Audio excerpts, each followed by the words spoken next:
பிதாவே, பரிசுத்தரே உமக்கு நன்றி செலுத்துகிறோம். இந்த நாளுக்காக நன்றி நன்றி. ஆதி தூயவரே உமக்கு நன்றி செலுத்துகிறோம். பிதாவே நன்றி. எல்லாரும் சங்கீதம் 136 எடுத்துக்கொள்வோம். முதல் தமிழில் வாசித்து பிறகு இங்கிலீஷில் வாசிக்கலாம். கர்த்தரை துதியுங்கள், அவர் நல்லவர், அவர் கிருபை என்றும் உள்ளது. தேவாதி தேவனை துதியுங்கள், அவர் கிருபை என்றும் உள்ளது.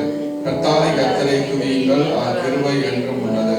ஒருவராய் பெரிய அதிசயங்களை செய்தவரை துதியுங்கள், அவர் கிருபை என்றும் உள்ளது. வானங்களை ஞானமாய் உண்டாக்கினவரை துதியுங்கள், அவர் கிருபை என்றும் உள்ளது. தண்ணீர்கள் மேலே பூமியை படைத்தவரை துதியுங்கள், அவர் கிருபை என்றும் உள்ளது. பெரிய சுழலை உண்டாக்கினவரை துதியுங்கள், அவர் கிருபை என்றும் உள்ளது. பகலில் ஆள சூரியனை படைத்தவரை துதியுங்கள், அவர் கிருபை என்றும் உள்ளது.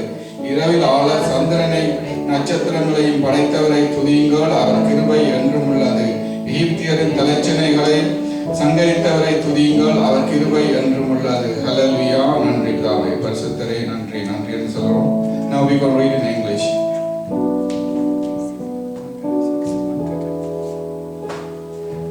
Give thanks to the Lord, for he is good. His love endures forever. Give thanks to the Lord of God. His love endures forever. Give thanks to the Lord of Lords. His love endures forever. To him who alone does great wonders, his love endures forever. Who by his understanding made the heavens, his love endures forever. Who spreads out the earth upon the water, his love endures forever. Who made the great lights, his love endures forever. The sun to govern the day, his love endures forever. The moon and the stars in the night, his love endures forever. To him who struck down the firstborn of Egypt, his love endures forever. நன்றி பிதாவே, பரிசுத்தரே உமக்கு நன்றி செலுத்துகிறோம். தேவாதி தேவனே உம்மை துதிக்கிறோம். கர்த்தரே உம்மை துதிக்கிறோம். சோத்தரிக்கத்தக்கவரே ஸ்தோத்திரம். எல்லா மகிமைக்கும் காரணரே உம்மை துதிக்கிறோம். ஆண்டவரே, இந்த நாளை நீர் எங்களை அழைத்து வந்ததுக்காய் நன்றி செலுத்துகிறோம். ஆண்டவரே, உம்மை பாடவும் உம்மை துதிக்கவும் உம்மை ஆராதனை செல்லவும் ஆனால் உமரை புகழவும் ஆண்டவரே, நீர் தந்த இந்த சிலாக்கியத்துக்காய் உமக்கு நன்றி செலுத்துகிறோம். ஆண்டவரே, இந்த நல்ல நாளில் ஆண்டவரே எங்களை ஒவ்வொருவரையும் இங்கு கூட்டி சேர்த்த கிருபைக்காய் உமக்கு நன்றி செலுத்துகிறோம். ஆண்டவரே, இங்கு வந்து கொண்டிருக்கிறவர்களுக்காய் நன்றி. ஆண்டவரே, வர தடையா இருக்கிறவர்களை ஆண்டவரை தடைகள் எல்லாம் நீக்கி இயேசுவின் நாமத்தினால் எல்லாரையும் ஆண்டவரை உமது சமூகத்தில் அழைத்து வர வேண்டுமாக ஜெபிக்கிறேன். அப்பா தகப்பனே, நன்றி நன்றி என்று சொல்லுகிறோம். ஆண்டவரே, இன்றைய ஆராதனை வேலை உமது கரத்தில் ஒப்புக் கொடுக்கிறோம். ஆண்டவரே, ஆராதனை செய்கிற பிள்ளைகளை நீர் ஆண்டவரை பலப்படுத்தி ஆண்டவரை உமது அபிஷேகத்தினால் நிரப்பி உமது பிரசன்னத்தினால் நீர் அசைவாடற்காய் உமக்கு நன்றி செலுத்துகிறோம். வார்த்தை கவியை வாசிக்கிற மகனுக்காய் உமக்கு நன்றி செலுத்துகிறோம்.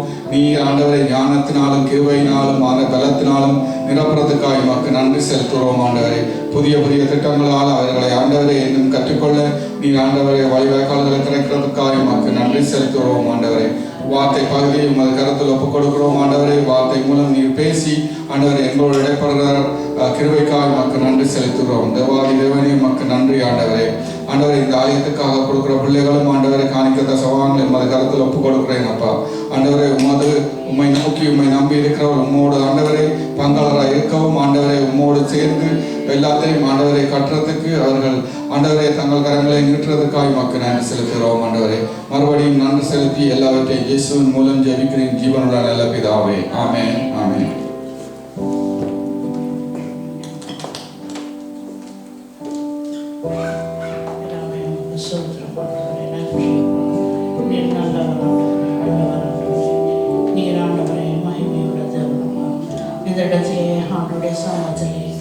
காலை வேளையிலும் நாங்கள் சாமி ஆண்டவரை ஆராதிக்க இந்த இடத்திலே கூட்டி சேர்த்திருக்கிறார். ஆண்டவரை பாட துதிக்க இந்த இடத்திலே கர்த்தர் தாமே கூட்டி சேர்ப்பது அவருடைய கிருபையாக இருக்கிறது. நாங்கள் சாமி அவருடைய சமூகத்திலே மன மகிழ்ச்சியோடு அவரை நாங்கள் பாடுவோம், அவரை நாங்கள் களி கூறுவோம், அவருடைய நாமத்தை நாங்கள் உயர்த்துவோம். கைதட்டி அவருடைய பாடல்களை நாங்கள் பாடி அவருடைய சமூகத்திலே நாங்கள் மகிழ்ச்சியாய் அவரை நாங்கள் துதிப்போம், அவர் நாமத்தை நாங்கள் உயர்த்துவோம். அப்பா உமக்கு நன்றி ஆண்டவரே. அப்பா ஆண்டவரே, உங்களுடைய சமூகத்திலே ஆண்டவரே நாங்கள் உண்மை பாட உண்மை துதிக்க ஆண்டவரே இந்த இடத்திலே நாங்கள் கூடி வந்திருக்கிறோம். ஆண்டவரே, அது பெரிதான சலாக்கியமாய் இருக்கிறது. ஆண்டவரே, அப்பா ஆண்டவரே மன மகிழ்ச்சியோடு ஆண்டவரே உம்மை நோக்கி நாங்கள் பார்க்கிறோம் ஆண்டவரே. அப்பா நாங்கள் நினைப்பதற்கும் ஆண்டவரே, நாங்கள் ஜெபிப்பதற்கும் ஆண்டவரே, எங்களுக்கு ஆண்டவரே நீர் அதிகமாய் செய்கிறவருடைய தேவனாய் இருக்கிறீர் ஆண்டவரே. அப்பா உம்மை நாங்கள் துதிக்கிறோம் ஆண்டவரே. நன்றி அப்பா. நாங்கள் யாவரும் கைகளை தட்டி நாங்கள் சாமி கை தட்டி பாடி மகிழ்ந்திருப்போம். கர்த்தர் சமூகத்தில் கழிக்கிறோம் என்ற பாடலை நாங்கள் பாடுவோம். அப்பா உமக்கு ஸ்தோத்திரம். நன்றி நன்றி நன்றி.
கர்த்தர் ஆண்டவரே.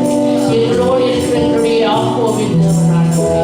நீர் எங்களுக்கு உயர்ந்த அடைக்கலமாய் இருக்கிறீர் ஆண்டவரே. நீர் ஆண்டவரே நாங்கள் போகும் இடமெல்லாம் எங்களை தாங்கி எங்களை நடத்துகிற தேவன் ஆண்டவரே. அப்பா உமக்கு ஸ்தோத்திரம் ஆண்டவரே.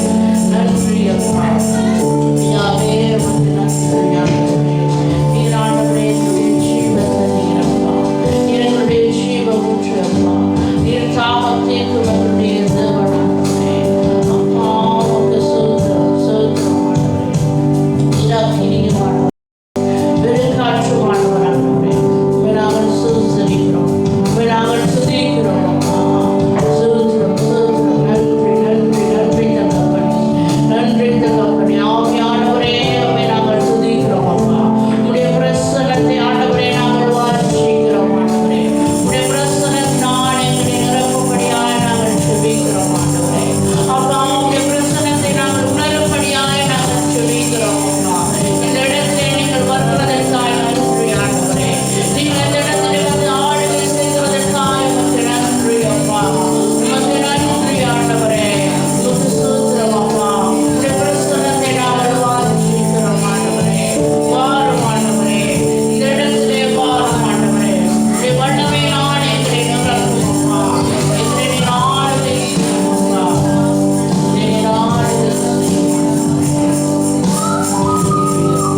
உச்சிதமான போதுமையின் ஆலயங்களை நிரப்புகிறவரை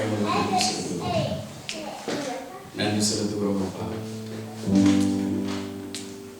உண்மை நன்றியோடு துதிக்கிறோம், உண்மை நன்றியோடு துதிக்கிறோம்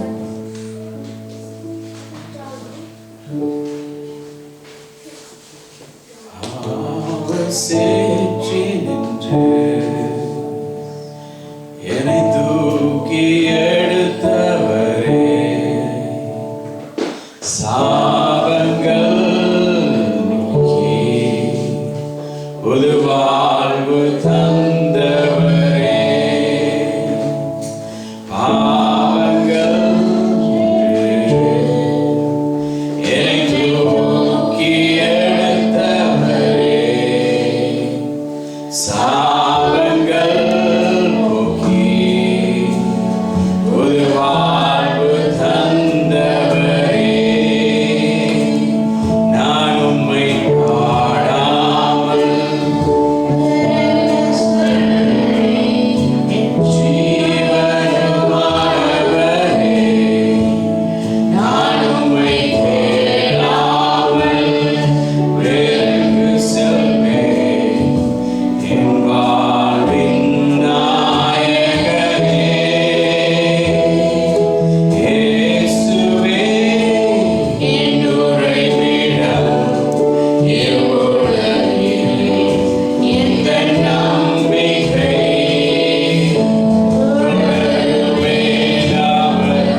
பிரயோஜனமுள்ள வாழ்க்கை வாழபடியாக கர்த்தாவே உமக்கு சித்தமானபடி வாழ உம்முடைய வசனத்தின்படி வாழ ஒவ்வொருவருக்கும் உடைய கிருபையை செய்தார். கர்த்தாவே சத்துருவான் ஏகிறதான எல்லா பொல்லாத அக்னியாஸ்திரங்களை வெறிக்கத்தக்கதாய் உடைய வார்த்தை நம் இந்த பட்டயத்தை எடுத்து அவர்கள் போராடத்தக்க கிருபை செய்தது. இயேசுவின் நாமத்தில் ஒப்பு கொடுத்து ஜெபிக்கிறோம் ஜீவனுள்ள நல்ல பிதாவே. ஆமென்.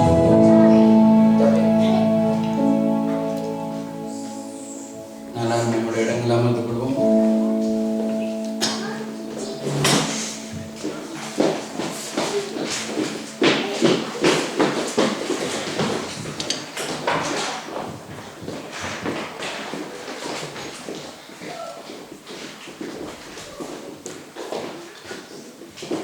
சில நேரம் எங்களுக்கு தேவைப்படுது, சில நேரம் தேவைப்படுது. நடக்கும். திடீரென்று பார்த்தா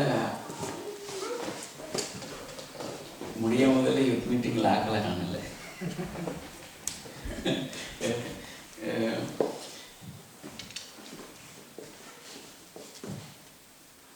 என்ன சொல்றது, வேதம் சொல்லுது இது பொல்லாத காலம், காலம் பொல்லாத காலம், சூழ்நிலைகளும் பொல்லாத சூழ்நிலைகளாக இருக்கிறது. ஆனால் வசனம் சொல்லுகிறது கர்த்தருக்கு காத்திருக்கிறவர்கள் அவர்கள் புதுவெள அடைந்து கழுகுகளை போல எழுப்புவார்கள். கர்த்தருக்கு காத்திருக்கிறவர்கள் மாத்திரம்தான். மற்ற எல்லாரும் எழுப்புவாங்க. எப்படி தெரியுமா? காகங்களும் எழும்பும், ஒரு கூட்டமா எழும்பும். ஆனா அதால ஒரு கட்டத்துக்கு மேல போக முடியாது. ஆனா கழுகு உயர போக போக போகதான் அதனுடைய பார்வை கூர்மையா இருக்கும். அது தனக்கு தேவையான நன்மையான காரியத்தை அவ்வளவு உயரத்திலிருந்து கர்த்தரை தேடுகிற பிள்ளைகளும் அப்படிதான். என்ன சொல்றது, காண்கிறதெல்லாம் நல்லா இருக்குன்னு சொல்லி பார்க்கறதில்ல. பார்க்கறதெல்லாம் ஃபாதர் அழகா பாடுறேன்னு காண்கிறது, போறது வாரது கிடைக்கிறது எல்லாமே எப்படி ஒரு காணல் நீரை போல அப்படியே கடந்து போயிடும். ஆனா கர்த்தர் எங்களுக்கு ஒரு காரியத்தை தருவாரா இருந்தால், கர்த்தர் காரியத்தை வாய்க்க பண்ணுவாரா இருந்தால் அது சம்பூர்ணமாயிருக்கும். ஆமென். இந்த நாள் நாங்க பார்க்க போறோம். சொல்லுங்க பாபு, அப்படின்னா என்ன? அது வாசனை சொல்லுங்க எல்லாரும் சத்தமா, எல்லாரும் வாசனை. ஆரோக்கியமான உபதேசம்னா என்ன சொல்லுங்க. நீங்க அதை காட்டி ஆரோக்கியமான உபதேசம்னா என்ன?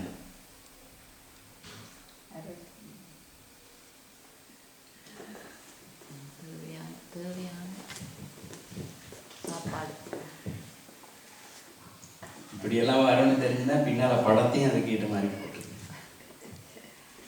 இப்ப சொல்லுங்க, ஆரோக்கியமான உபதேசம்னா என்ன? ஆரோக்கியம்னா என்ன? சுகம். அப்ப சுகமான உபதேசம்னா எப்படி இருக்கும்? காதுக்கு இனிமையா இருக்கும். சிலது எல்லாமே காதுக்கு இனிமையா இருக்கும். சுகமான உபதேசம்னு சொல்லக்குள்ள அந்த காரியம் எங்களை குணப்படுத்தும். அது எங்களுக்கு ஒரு சுகத்தை, காதுல கேட்கறது எல்லாமே சுகத்தை கொண்டு வராது. காதுல கேட்கிற எல்லாமே சுகத்தை கொண்டு வராது. ஏன் தெரியுமா? நீங்க போன் எடுத்து கதைக்க வலிக்கிட்டீங்கடா, நீங்க கதைக்கிற அரை மணித்தியாலம், ஒரு மணித்தியாலம், 2 மணித்தியாலத்துல எவ்வளவு நேரம் உங்களுக்கு சுகத்தை கொண்டு வரும், எவ்வளவு நேரம் வேதனையை கொண்டு வரும், எவ்வளவு நேரம் பயத்தை கொண்டு வரும். ஒருத்தரோட கதைக்கிறீங்க, கதைக்கிற அந்த கன்வர்சேஷன்ல எவ்வளவு தூரம் எங்களுக்கு சுகம் உண்டாகக்கூடிய வார்த்தை இருக்கிறது, எவ்வளவு தூரம் பயம் உண்டாகக்கூடிய வார்த்தை இருக்கிறது. அதே மாதிரி தான் கர்த்தருடைய வசனத்திலையும் செய்தியை கேட்கக்குள்ளையும் சரி, பைபிள் ஸ்டடியில் இருக்கக்குள்ளையும் சரி, ஒரு பாடலை கேட்கக்குள்ளையும் சரி, எதை கேட்கக்குள்ளையும் கேட்கிற காரியம் எங்களுக்கு என்ன செய்ய, என்னத்தை கொண்டு வரணும்? ஆரோக்கியத்தை கொண்டு வரணும். நாங்கள் போன முறை என்ன செய்தி? அதிகாரம் என்ன அதிகாரம்? நாங்க ஒரு காரியத்தை பார்த்தோம் தெரியுமா? போன கிழமை எங்களுடைய சரீரம், எங்களுக்கு எங்களோட சரீரம் வளர்றதுக்கு என்ன இருக்கணும்?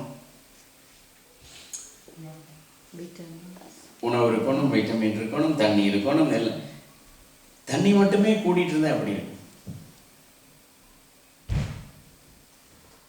சாப்பாடு மட்டுமே கூட்டிட்டு இருந்தா எப்படி இருக்கும்?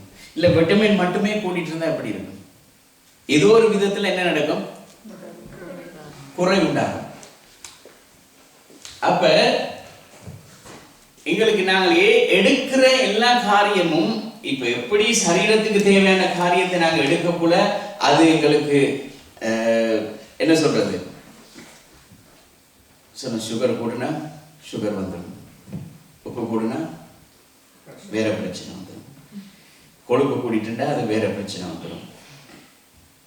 இப்ப இதை போலதான் செய்தியிலையும் நாங்க கேட்கிற, ஏசு சொன்னார் என்ன, விதைக்கிறவன் விதைக்கு புறப்பட்டா நம்ம விதைக்கிற சில விதைகள் நல்ல நிலத்திலும் முள்ளுள்ள இடத்திலும், சில விதைகள் வழி அருகையும், சில பாறை மேலும். ஆனா கடைசியா சொல்றார், எது எப்படி இருந்தாலும் சரி நீங்கள் கேட்கிற விதத்தை குறித்து எப்படி கேட்கிறோம், எதை கேட்கிறோம்ன்றதுல கவனமா இருக்கணும். அதைதான் இன்னைக்கு பார்க்க போறோம். வாசிங்க பார்ப்போம். தீத்துவுக்கு எழுதின நிருபம் 2வது அதிகாரம் 1வது வசனம். தீத்து 2வது அதிகாரம் 1வது வசனம்.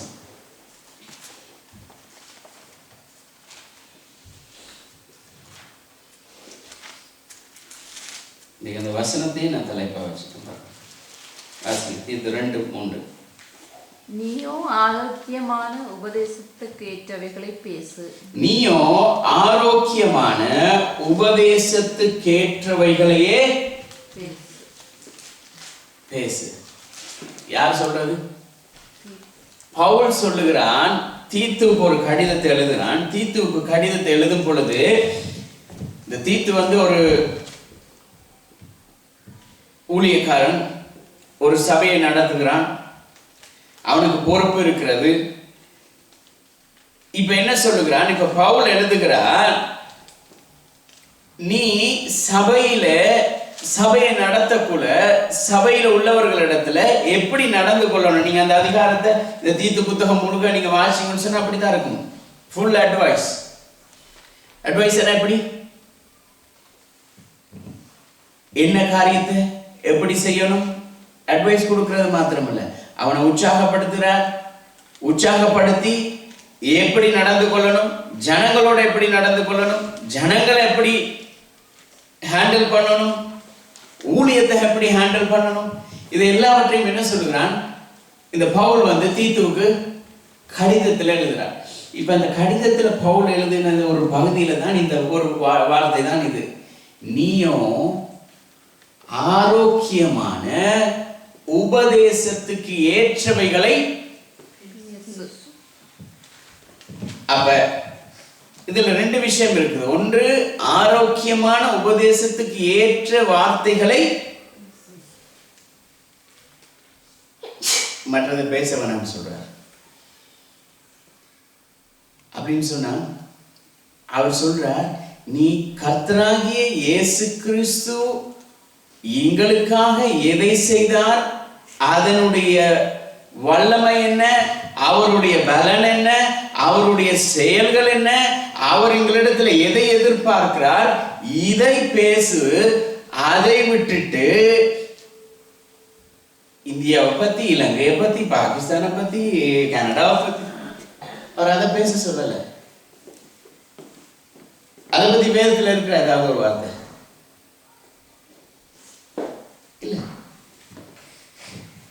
இன்றைக்கு என்ன தெரியுமா, இப்ப மைக் கிடைச்சிட்டேன் உடனே, ஸ்டேஜ் கிடைச்சிட்டேன் உடனே சில நேரங்கள்ல எங்களுடைய வாயில வாரதெல்லாம் பேசுறது. ஜனங்கள் கொஞ்சம் சிரிக்கிறாங்கன்னு சொன்ன உடனே என்ன நடக்குது, இன்னொரு எக்ஸ்ட்ரா 2 ஜோக். ஜனங்கள் கை தட்டுறாங்கன்னு சொன்ன உடனே இன்னொரு எக்ஸ்ட்ராவா இன்னொரு உஷாரான வார்த்தைகள். ஆனா பவுல் நீ பேசும் பொழுது ஜனங்கள் ஆரோக்கியம் அடையும்படியான வார்த்தைகளை, இருக்கிற 1 மணித்தியாலத்துல அவர்கள் சந்தோஷமா ஒரு ஜோக்க கேட்டுட்டு போறதுல ஒன்றும் இல்லை. அந்த வார்த்தையானது அவர்களுடைய வாழ்நாள் முழுவதும் செயல்படணும். எப்படி? இதான் ஆரோக்கியமான உபதேசம். நாங்க கேட்கிற செய்தியானது எங்களுடைய வாழ்நாள் முழுவதும் அது பாவனையில இருக்கணும். இப்ப சின்ன பிள்ளைகள், இப்ப ஒரு குழந்தை பிறந்துட்டுது, குழந்தை பிறந்ததுக்கு எதுக்கு, குழந்தை பிறந்த உடனே ஏன் பால் கொடுக்குறாங்க? நேரா சாப்பாடே கொடுக்கலாம், இறைச்ச கொடுக்கலாம், ரைஸ கொடுக்கலாம். அந்த பிள்ளைக்கு எது கிரகிக்க முடியுமோ அதுதான் கொடுக்கலாம். ஆனா பால் கொடுக்கிறோம்ன்றதுக்காக அந்த பால்ல சத்து இல்லாம இருக்குதா? அந்த பிள்ளைக்கு என்ன தேவையோ நாங்க ஏன் இன்றைக்கு இந்த முழு உலகமுமே எவ்வளவோ பிழையான காரியங்களை, எவ்வளவோ காரியங்களை, வேதத்துக்கு முரணான காரியங்களை சொல்லிக் கொண்டிருக்குது. ஆனாலும் பாருங்க, சுகாதாரத்தை எடுத்துக்கொண்டாலும் சரி, எதை எடுத்துக்கொண்டாலும் அவர்கள் என்னத்தை சொல்றாங்க? பிள்ளைகளுக்கு தாய்ப்பால் முக்கியம், கட்டாயம். ஏன்? அந்த பிள்ளைக்குரிய வளர்ச்சி இருக்கிறது, வைட்டமின்ஸ் இருக்குது, மினரல்ஸ் இருக்குது, அயன் இருக்குது.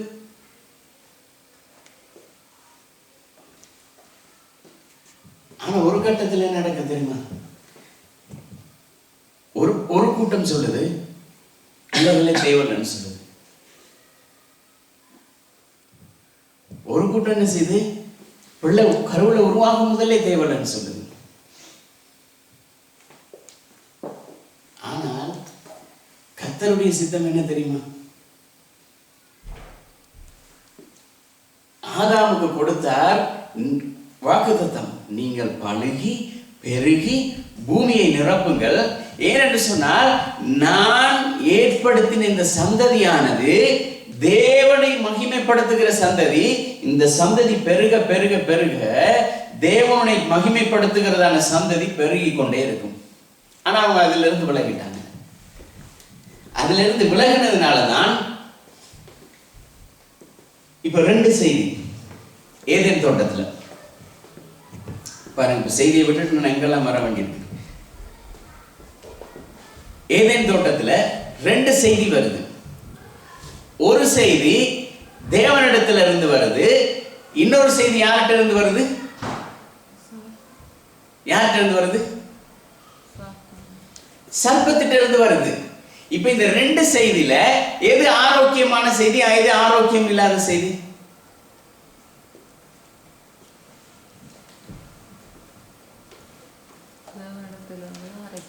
நீங்களாம் பார்க்கறத பார்த்தா பயமா இருக்கு.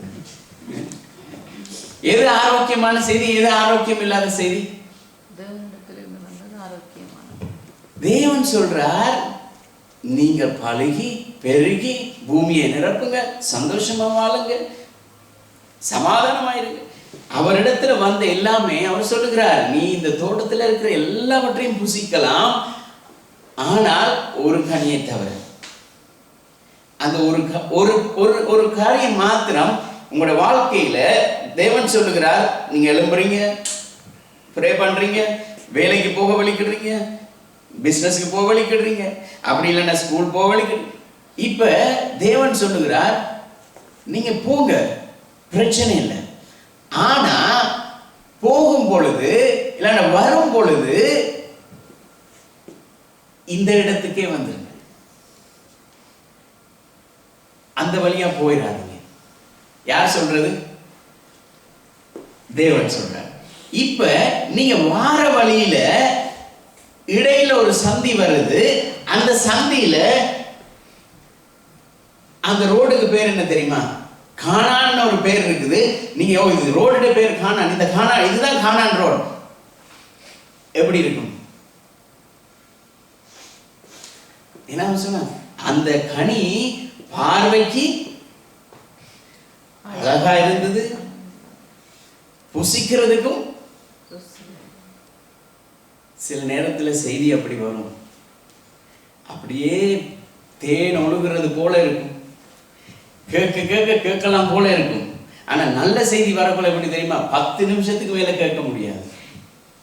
கேட்ட என்ன தெரியுமா சொன்னாங்க? மனுஷனுடைய மூளை 20 நிமிஷத்துக்கு மேல கிரகிக்கிற அந்த தன்மை இல்லைன்றாங்க.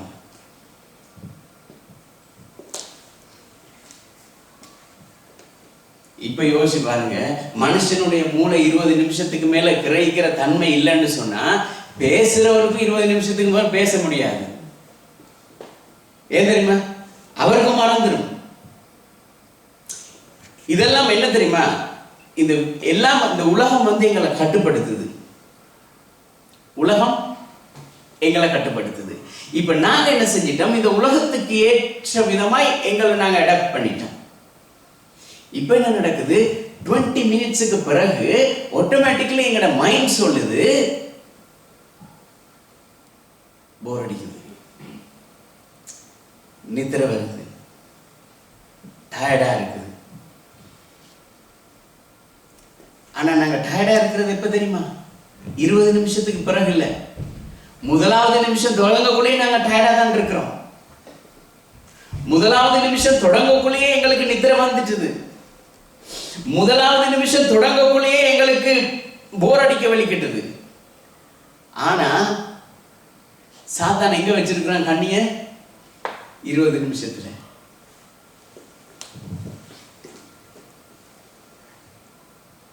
இப்ப தீத்துவுக்கு எழுதும் பொழுது பவுல் சொல்றார்,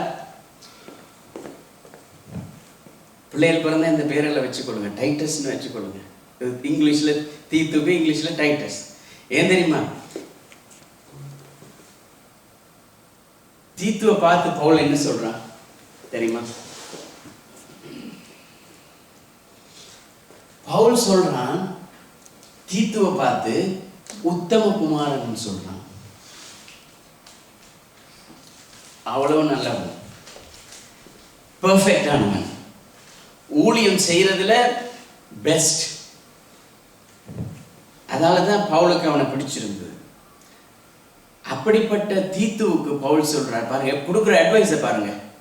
நீ சபையை நடத்தக்குள்ள, சபையில போதிக்கக்குள்ள, ஜனங்களுக்கு சத்தியத்தை சொல்லக்குள்ள, நீ போய் ஒரு சகோதரனை, ஒரு சகோதரியை, ஒரு குடும்பத்தை ஹேண்டில் பண்ணக்குள்ள நீ எப்படியெல்லாம் இருக்கணும்னு சொல்லி அட்வைஸ்.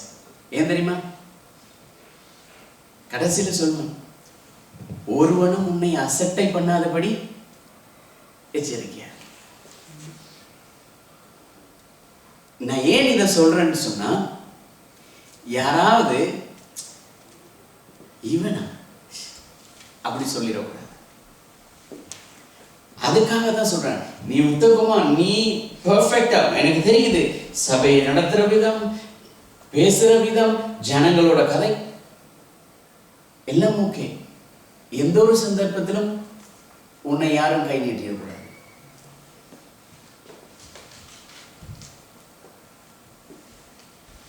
இப்ப தேவனுடைய வார்த்தை இப்ப தீத்துவுக்கு சொல்றபடி இந்த பவுல் இந்த காரியத்தை இப்ப நாங்க எப்படி பார்க்கணும்னு சொன்னா, இப்ப அவர் சொல்றார் ஆரோக்கியமான உபதேசத்துக்கு ஏற்றவைகளை பேசு.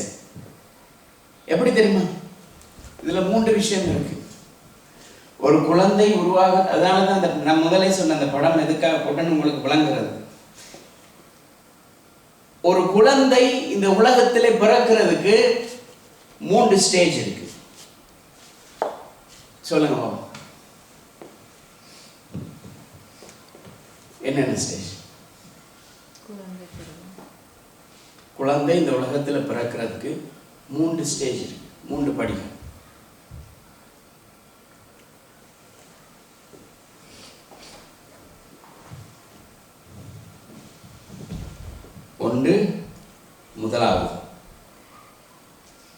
கருத்தரிக்க வேண்டும், கன்செப்ஷன். இரண்டாவது, கருத்தரித்ததிலிருந்து குழந்தை பிறகு வரைக்கும் இடைப்பட்ட காலம் என்ன காலம்? கர்ப்ப காலம். கவனமாக இருக்கணும். எப்படி இருக்கணும்? கேஸ்டேஷன்ஸ். அது எப்படின்னு சொன்னா, விழுந்துடக்கூடாதுன்னு டிராவல் பண்ணக்கூடாது சொல்லுவாங்க, படி ஏறக்கூடாது சொல்லுவாங்க, குனிஞ்சி சாவணல் எடுக்கக்கூடாது சொல்லுவாங்க. ஏன் ஏன்? கரு உருவாகிட்டது, இந்த கரு வளருது, இந்த கருவுக்கு எந்த ஒரு ஆபத்தும் வந்துடக்கூடாது. ஏன்? இந்த குழந்தை ஆரோக்கியமான குழந்தையாக பிறக்கணும். இப்ப கருத்தரிக்கப்பட்டது, கர்ப்பகாலம் வந்துட்டது. இப்ப the last stage என்னது? பிரசவம். நீங்க குழந்தை பிரசவிக்கிற பொழுது நீங்க என்னத்தை எதிர்பார்ப்பீங்க?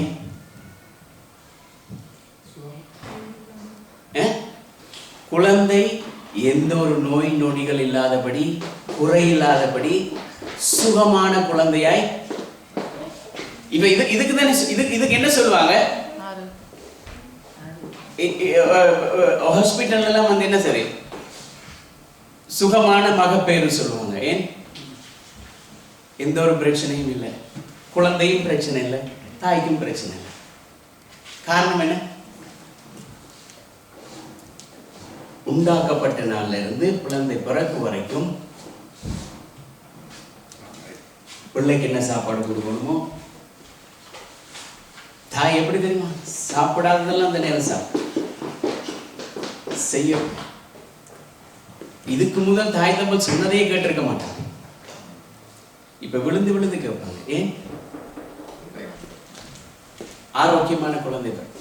இப்படிதான் நாங்க கேட்கிற செய்தியும், நாங்க கேட்கிற செய்தியில இப்ப யோசிங்க, இப்ப முதலாவது நிமிஷம் செய்தி தொடங்கப்பட்டது, இப்ப முடிவு வரைக்கும் ஒரு செய்தி முழுமையா உங்களிடத்துல வருகிற பொழுதுதான் அதனுடைய முழுமை வரும். இப்ப என்ன தெரியுமா நடக்குது? செய்தி ஆரம்பிச்சது நல்லா தான் இருக்குது, இடையில கேட்கிறவங்கள பிரச்சனை இல்லை. இப்ப சாப்பாடு எப்படி சாப்பாடு வருது? பிள்ளைக்கு ஆரோக்கியம் வரக்கூடிய சாப்பாடு இல்லை, ஏதோ ஒரு சாப்பாடை கொண்டு வந்து தருகிறாங்க. எப்படி இருக்கும்? ஆரோக்கியம் அடையுமா? அடையாது, அடையாது. இப்ப ஆரோக்கியம் இல்லாத இப்படி ஒரு காரியத்தை உள்ள கொண்டு வந்தா அதனுடைய பலன் எப்படி வெளியே வர போகிறது? நல்ல செய்தி வந்தது, அதுல வருகிற காரியங்கள் உங்களுக்கு முழுவதுமாய் ஆரோக்கியமானதா வராதபடி கடைசியா நீங்க வெளியில எழுப்பி போகும் பொழுது என்ன திரும்ப சொல்லுவீங்க? நான் நினைச்சேன் அவர் இதை பத்தி தான் பேசுவார்னு சொல்லி. எதை பத்தி?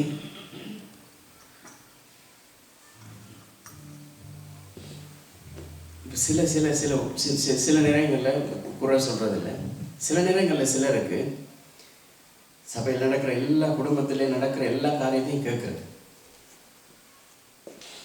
கேட்டுட்டு அதுக்கேற்ற மாதிரி ஒரு செய்தியை ஆயத்தப்படுத்திட்டு வர.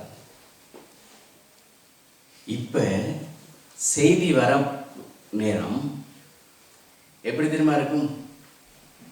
இப்ப சம்பந்தப்பட்ட ஆட்களுக்கெல்லாம் எப்படி இருக்கும்?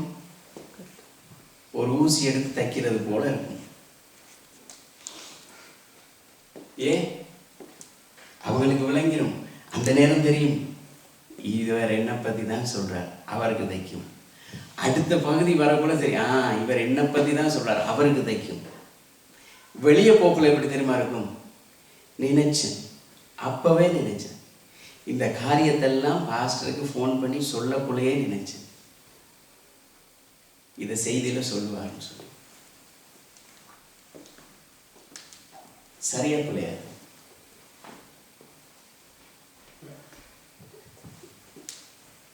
நான் உங்களுக்கு சும்மா புதுசாக வந்து ரட்சிக்கப்பட்ட ஜனங்களுக்கு செய்தி சொல்றதை போல சொல்ல விரும்பலை. ஏன் தெரியுமா? நீங்கள்லாம் இப்போ முதிர்ச்சி அடைஞ்சிட்டீங்க. பவுல் சொல்லுகிறார், உங்களெல்லாம் பார்த்தா நீங்கள்லாம் இன்னைக்கு ஊழியக்காரராக நிற்க வேண்டிய நீங்க என்ன இப்படியே இருந்துட்டு இருக்கிறீங்க? ஒவ்வொருத்தரும் வேதத்தை எடுத்து பிரசங்கிக்க வேண்டிய ஆக்கள். தனியா போய் ஒரு ஜெப கூட்டத்தை நடத்த வேண்டிய ஆக்கள், தனியா போய் ஒரு கூட்டத்தை நடத்த, தனியா போய் ஒரு காரியத்தை ஆரம்பிக்க உங்களால முடியும். ஆனா உங்களை பார்க்கறக்குள்ள எப்படி இருக்குது, மறுபடியும் நான் பால் போத்தலை கொண்டு வந்து உங்களுக்கு தர வேண்டிய சூழ்நிலை. நான் திரும்ப திரும்ப பாலையே தந்துட்டு இருந்தா எப்படி இருக்கும்?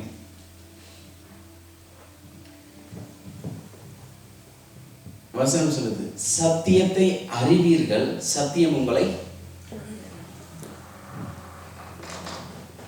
நீங்க எவ்வளவு விதவிதமான சாப்பாடுகளை அறிந்து பார்த்து பழகுறீங்களோ அது உங்களுக்கு இன்பமா இருக்கும். அதுபோலதான் நீங்க கேட்கிற செய்தியில என்னென்ன காரியங்கள் வருகிறதோ நீங்க நாங்க நன்றாக கேட்டுக்கொள்ளணும். இந்த செய்தி எங்களுக்கு என்ன சொல்லுது? காதுக்கு இனிமையா இருக்கக்கூடாது, எங்களுடைய வாழ்க்கைக்கு பயனுள்ளதா இருக்கும். காதுக்கு இனிமையா இருந்தா எப்படி தெரியுமா இருக்கும்? போற வழியிலே சாத்தம் தூக்கிடுவோம். ஏன் தெரியுமா? அது நான் சொல்லல, இந்த ஊர் வழக்கம், உலக வழக்கம். இந்த காதல கேட்டா இந்த காதல விட்டுறணும். அது சாத்தானுடைய வேலை. ஆனா கேட்கிற செய்தி எங்க போய் விழணும்? இருதயத்தின் ஆழத்துல போய் விழணும். அப்பதான் அது முளைக்கும். காதுல விட்டா என்ன நடக்கும்? வழி அருகே விழுந்த விதைகளை போல சாத்துவான் தூக்கிட்டு போயிடுவான். மூளையில வச்சா என்ன தெரியுமா நடக்கும்? இங்க கேட்டு கடைசி இங்க வந்துட்டுது.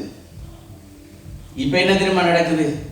வெளியே போற நேரம் இந்த உலக பிரச்சனை, உலக காரியங்கள் எல்லாம் மண்டைக்குள்ள வார நேரம் இந்த கேட்ட வசனத்தை அப்படியே அமர்த்து மூழ்புதர் மாதிரி. இப்ப கேட்டுட்டீங்க, வசனம் மூளைக்கு வந்துட்டுது, இப்ப உங்களுடைய குரல் வரைக்கும் வந்துட்டுது. ஏன்? அந்த வசனத்தை பேசுறதுக்கு. ஆனா இப்ப பேச முடியாதபடி தொண்டை வறண்டு போயிட்டு, கற்பாறையில விழுந்த நிறத்தை போல. இப்ப உங்களுக்கு வசனத்தை பேச முடியாது. இப்ப என்ன தெரியுமா நடக்குது? வெளியில இருந்து ஒரு பெரிய பிரச்சனை வருது. சிலர் சொல்லுவாங்க தெரியுமா, இங்க வந்தது பிரதர், ஆனா வருது இல்லை வார்த்தை. கேள்விப்பட்டிருக்கீங்களா? சிலர் சொல்லுவாங்க ஞாபகம் இருக்கு, காதுல கேட்டது ஞாபகம் இருக்கு, கேட்டிருக்கோம், ஞாபகமும் இருக்குது, வார்த்தை இதுவரை வந்துட்டு இப்ப வெளியே வர முடியாதபடி தவிக்குது வசனம். காரணம் என்ன? தண்ணி இல்லை. காரணம் என்ன? கேட்ட வசனத்தை முழுசா கேட்டு தண்ணியும் குடிச்சிருந்தா சுகமா இறங்கணும். இப்ப இந்த வாசனம் இங்க கேட்டு இங்க போய் இது வழியா இங்க இப்ப இருதயத்துக்கு போகணும். கடைசியா ஃபில்டர் பண்ணி பார்க்கக்குள்ள எவ்வளவு வசனம் உள்ளுக்குள்ள போயிருக்கு? கொஞ்சம். இப்ப இந்த கொஞ்சத்தை வச்சு கொண்டு தான் என்ன தெரியுமா செய்தது? சிலர் இந்த சொல்லுவாங்க தெரியுமா, நிறைகுடம் கிளம்ப. இந்த அறகுறையா கேட்டுட்டு சில இந்த அறகுறையா கேட்கிறவங்களுடைய இந்த அலப்பறைகளை தாங்க முடியாது. ஏன் தெரியுமா? வசனம் முழுசா தெரியாது, எந்த சந்தர்ப்பத்தில் எந்த வசனம் பேசணும்னு தெரியாது. இப்ப என்ன தெரியுமா நடக்குது? கேட்ட வசனத்தை வச்சுக்கொண்டு இந்த வறுக்கிறது போலதான் சத்தம். ஏன்? முழுமை அடையல. இப்ப முழுமை அடையணுமா இருந்தா, நாங்க ஏற்கனவே பார்த்தோம், ஒரு குழந்தை கருத்தரித்து அது வளர்ந்து பிரசவிக்கும் வரைக்கும் அதற்குரிய சரியான காரியத்தை நாங்கள் கொடுத்தால் மாத்திரம்தான் அது சரியான நல்ல சுகமான குழந்தையா பிறக்கும். அது போலதான் தேவனுடைய வசனமும். தேவனுடைய வசனம் எங்களை நோக்கி வருகிறது. அந்த வருகிற வசனத்தை நாங்கள் ஆரோக்கியமாக அதை கேட்டு அதை நாங்கள் கிரகித்து அதை எங்களுடைய மனதிலே போய் போட்டு வைக்கிற பொழுது இப்ப அந்த வசனம் எப்படி வருது? ஒரு முழு குழந்தையை போல முழுவதுமா வருது. இப்ப இப்படி வைங்க, போர் அடிக்குதா? போர் அடிக்குதா? இப்ப கர்த்தர் ஒரு வார்த்தையை பேசுறார், நானும் அறகுறையா கேட்டுட்டு வந்து அறகுறையா உங்களுக்கு சொன்னா எப்படி இருக்கும்?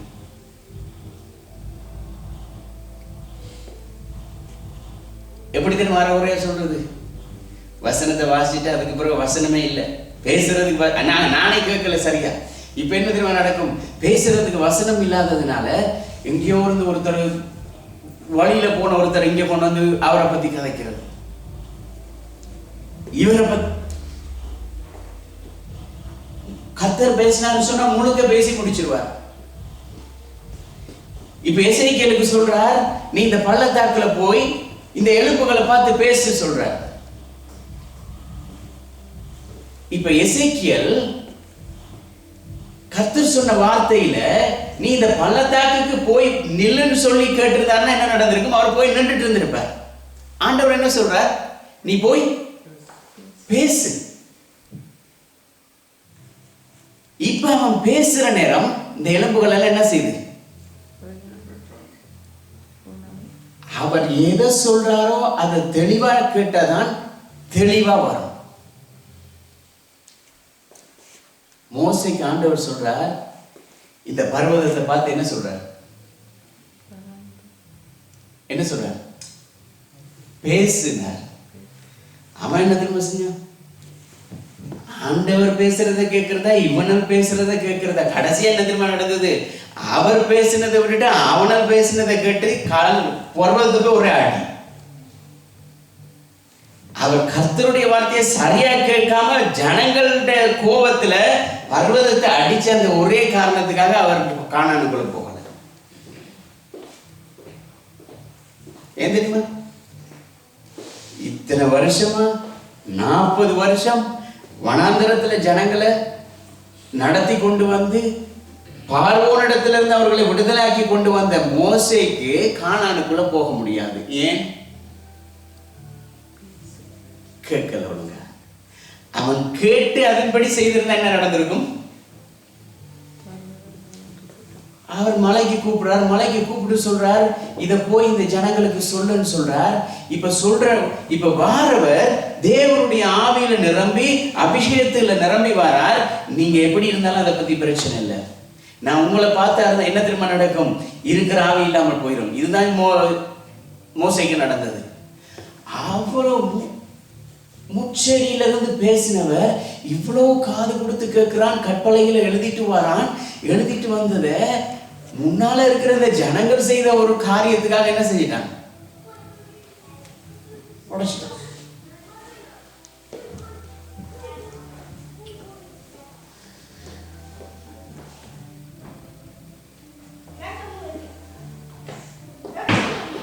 We must preach and teach what God wants to speak. நாங்கள் பேசுகிற பொழுதும் சரி, பிரசங்கிக்கிற பொழுதும் சரி, கர்த்தர் எதை சொல்லுகிறாரோ அதை மட்டும் பேசணும். மற்றவர்கள் எதை சொல்லுகிறார்களோ புத்தகத்துல வாசிச்சதையும் அதுல பார்த்ததையும் இதுல கேட்டதையும் இல்லை. அந்த புத்தகத்தை வாசிக்கிறதுக்கு ரெஸ்ட் டைம் இருக்குது. செய்தியில சொன்னதை சொல்லணுமா இருந்தா அது செய்தி நேரம் இருக்கிறது. உலக காரியத்தை சொல்லணுமா இருந்தா அது உலகத்துக்குன்னு ஒரு காரியம் இருக்கிறது. கர்த்தருடைய செய்தி சொல்ற நேரத்துல கர்த்தருடைய செய்தியை சொல்லணும். கர்த்தருடைய வார்த்தையை வாசிக்கிற நேரம் கர்த்தருடைய வார்த்தையை வாசிக்கணும். அதை விட்டுட்டு நாங்க போய் ஊர்வம்ப நாங்க பார்க்க வேண்டியது எங்களுடைய நேரம் இல்லை. அவருக்கு கொடுக்க வேண்டிய நேரத்தில் அவருக்கு ஏற்ற காரியத்தை நாங்க கொடுப்போமா இருந்தால் ஒரு முழு குழந்தையை பெற்றெடுக்க முடியும். இப்ப 2வது வசனம் முதுவயதுள்ள புருஷர்கள் ஜாக்கிரதை உள்ளவர்களும் நல்லொழுக்கம் உள்ளவர்களும் தெளிந்த புத்தி உள்ளவர்களும் விசுவாசத்திலும் அன்பிலும் பொறுமையிலும் ஆரோக்கியம் உள்ளவர்களாகும்படி புத்தி சொல்லு. முதிர் வயதுள்ள ஸ்திரீகளும் அப்படியே பரிசுத்தத்துக்கு ஏற்ற விதமாய் நடக்கிறவர்களும் அவதூறு பண்ணாதவர்களும் மதுபானத்துக்கு அடிமைப்படாதவர்களுமாய் இருக்கவும் தேவ வசனம் தூசிக்கப்படாதபடி பாலிய ஸ்திரீகள் தங்கள் புருஷரிடத்திலும் தங்கள் பிள்ளைகளிடத்திலும் அன்புள்ளவர்களும் தெளிந்த புத்தி உள்ளவர்களும் கற்புள்ளவர்களும் வீட்டில் தரித்திருக்கிறவர்களும் நல்லவர்களும் தங்கள் புருஷருக்கு கீழ்ப்படுகிறவர்களாக இருக்கும்படி அவர்களுக்கு படிப்பிக்கத்தக்க நற்காரியங்களை போதிக்கிறவர்களுமாய் இருக்கவும் முதிர் வயதுள்ள ஸ்திரீகளுக்கு புத்தி சொல்லு. யாருக்கு புத்தி சொல்ற? இப்ப பவுல் தீத்துவுக்கு ஒரு அட்வைஸ் பண்றார். உன்னை விட வயதுல மூத்தவர்களுக்கு நீ என்ன சொல்லணும்? சபைக்கு ஜனங்கள் வருகிறார்கள், பிள்ளைகள் வருகிறார்கள், எல்லாருக்கும் ஒரே விதமாய் பேச முடியாது. இப்ப சொல்றார், இப்ப முதிர் வயது உள்ளவர்கள் வயது சென்றவர்களுக்கு நீ பேசு. அவர்கள் அவருடைய குடும்பத்துல போய் தன்னுடைய பேர பிள்ளைகளோட தன்னுடைய பிள்ளைகளோட போய் எப்படி பேசணுமா? நல்ல காரியங்களையும் ஒழுக்கமான காரியங்களையும் பிள்ளைகள் எப்படி வளரணும், இந்த பிள்ளைகள் கர்த்தருக்குள் எப்படி வளர்க்கணும், இப்படிப்பட்ட காரியங்களை இவர்களுக்கு பேசு. அவர்கள் அங்க போய் என்ன செய்வார்கள்? புத்தி சொல்வார்கள்.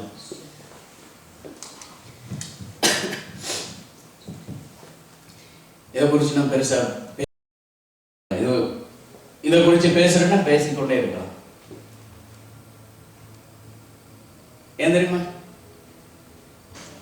இந்த 2வது 3வது 4வது 5வது வசனத்தை வாசிச்சீங்கடா, எங்கள் ஒவ்வொருவருக்கும் அதில் பேசுவார். தனித்தனியா பேசுவார், எப்படி வாழணும்னு பேசுவார். ஆனா செய்தி அது இல்லை. 14வது வசனம், அவர் நம்மை சகல அக்கிரமங்களில் நின்று மீட்டுக் கொண்டு தமக்குரிய சொந்த ஜனங்களாகவும் நற்கிரியைகளை செய்ய பக்தி வைராக்கியம் உள்ளவர்களாகவும் நம்மை சுத்திகரிக்கும்படி நமக்காக தம்மை தாமே ஒப்பு கொடுத்தார். இவைகளை நீ பேசி வாசிங்க. போதித்து எப்படி? 14வது வசனம் என்ன சொல்லுது? சகல. இப்ப நீங்க பேச போல என்ன இதைத்தான் பேச சொல்றேன்.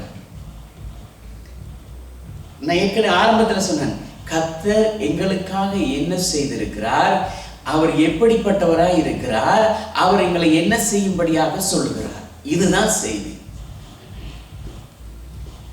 இப்ப பவுல் பாத்தீங்களா அழகா சொல்றார், அவர் நம்மை சகல அக்கிரமங்களில் இருந்து மீட்டு எங்களை அவருக்கு சொந்த ஜனமாக மாத்தி இருக்கிறாரே.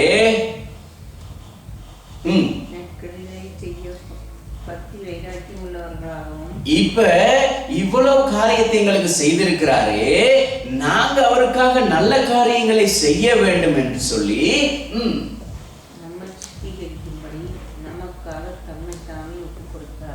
இப்ப எங்களை பரிசுத்தமாக்கி அவர் எங்களுக்கு இந்த ஒரு வாழ்வை கொடுத்திருக்கிறாரே. இதை பற்றி 15வது வசனம், இவைகளை நீ பேசி போதித்து. இப்ப பேசுறதுன்னா என்ன, போதிக்கிறதுனா என்ன சொல்லுங்க? பேசுறது என்ன, போதிக்கிறது என்ன? பேசுறது எப்படி தெரியுமா? நீங்களும் பேசணும், நானும் பேசணும். இதுதான் பேசுறது. நான் சொல்றதை நீங்க கேட்டு நீங்க எனக்கு பதில் சொல்றீங்க, அதுதான் பேசுறது. அவங்களோட பேசு. அவர்கள் கேட்பாங்க, தெரியாட்டி கேட்பாங்க உன்கிட்ட. நீ அதுக்கு பதில் சொல்லு. இப்ப போதிக்கிறது என்ன தெரியுமா? பவுல் சொல்றாரு எப்படி தெரியுமா? அதிக ஆக்கினை தீர்ப்பு வரும் என்று சொல்லி உங்களில் அநேகர் அப்படின்னு சொன்னா போதிக்க வெளிக்கிட்டா ரெடியா இருக்கணும். எதுக்கு? ஜட்ஜ்மெண்ட்டுக்கும் ரெடியா இருக்கணும். இதுக்குதான் நான் திரும்ப திரும்ப சொல்ற காரியங்கள். நாங்கள் கர்த்தருடைய வார்த்தையை மட்டுமே போதித்தால் பிரச்சனையிலிருந்து தப்பிக்கலாம். பாகிஸ்தானை பத்தி பேசினா, பங்களாதேஷை பத்தி பேசினா, இலங்கையை பத்தி பேசினா, கனடாவை பத்தி பேசிட்டு இருந்தனா இருந்தா அவர் அங்க வந்து உங்கள்கிட்ட கேட்க மாட்டார், என்கிட்ட கேட்பார். நான் உன்னை பாகிஸ்தானை பத்தி பேச சொன்னா, இலங்கையை பத்தி பேச சொன்னா, கனடாவை பத்தி அவர் கேட்டார், நான் என்ன செய்தேன் என்று சொல்லி பேசுங்க. போதித்தயா? அதுக்காக தான் பவுல் சொல்றார் அதிக ஆக்கினை தீர்ப்பு. கண்டபடி நீங்க போய் பேசி பிரசங்கம் பண்ணணும்னு சொல்லி நினைப்பீங்களா இருந்தால் அதிக ஆக்கினை தீர்ப்பு வரும் என்று நினைச்சு கொள்ளுங்க. நீங்க ஒருத்தருக்கு போதிக்க போறீங்களா, செய்தி எடுக்க போறீங்களா, பிரசங்கம் பண்ண போறீங்களா, கவனமாயிருங்க. கர்த்தர் சொல்லுகிற வார்த்தையை தவிர வேற எதுவுமே சத்தியம் இல்லை இல்லை இல்லை. ஆமென். 15வது வசனம். இவைகளை நீ பேசி போதித்து சகல அதிகாரத்தோடும் கடிந்து கொள். ஏன் தெரியுமா? சொல்ல வேண்டியது என்னுடைய கடமை. அவர் எனக்கு தந்த கடமை, அதை நான் செய்கிறேன். அதை நான் செய்கிற பொழுது கேட்கிறதும் கேட்காததும் உங்களுடைய பொறுப்பு. இப்ப ஒருத்தர் வந்து கேட்கிறார், உங்களுக்கு இந்த வசனம் தெரியாதா? உங்களுக்கு 2 ஆப்ஷன் இருக்குது. இல்ல பிரதர், எங்களுக்கு சபையில இதெல்லாம் சொல்லி கொடுக்கல.